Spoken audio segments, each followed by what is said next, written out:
Hello guys! Welcome back to our channel guys. So it's been a while guys. So as you can see guys, nandito kami ngayon sa aming backyard.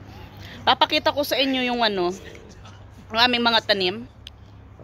Ito guys.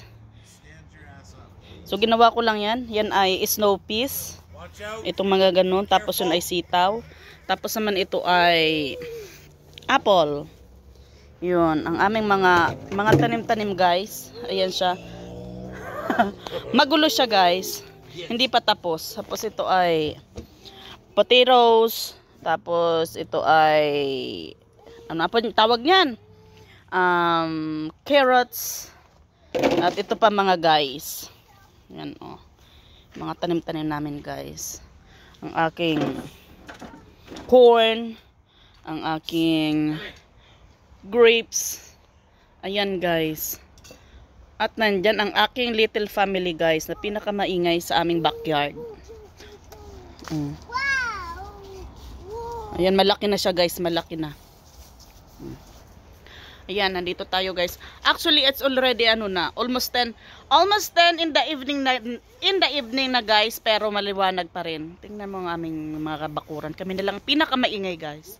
So, as you can see guys, nandito tayo ngayon sa garden. Yan ang ating garden guys. Yan oh.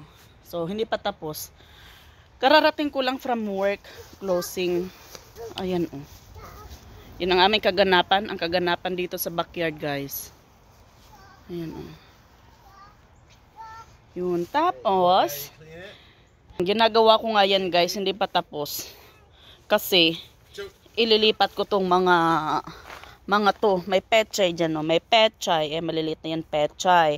Tapos ito ay melon yata, yan, mga melon yan, melon na.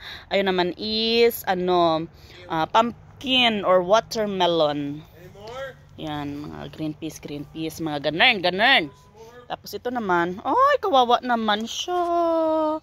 Napigtas, okay lang. Tapos, ang aking pony, maganda yan, magandang kulay yan, guys.